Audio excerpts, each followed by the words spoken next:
Determine whether you have a wide or narrow push-button wiper arm by measuring it with a penny. A penny will fit snugly into the end of the wide 22mm wiper arm.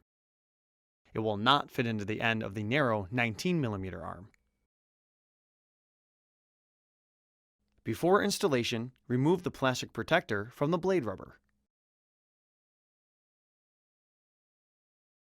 With this arm type, it is necessary to remove the pre-attached adapter on the wiper blade and replace it as follows with adapter BC. Identify the release tabs on the pre-attached adapter. Using your index fingernails, pull both release tabs towards you. The pre-attached adapter will tilt towards you and disengage from the blade. Discard it.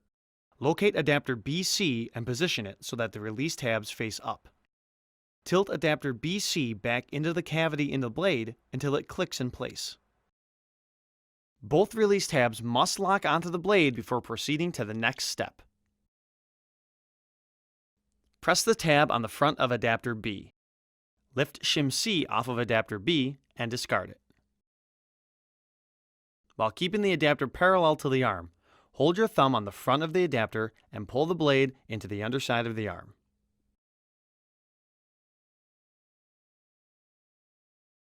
The button on the top of the adapter must lock into the hole in the top of the arm. Before use, make sure the wiper blade and adapter are locked onto the wiper arm.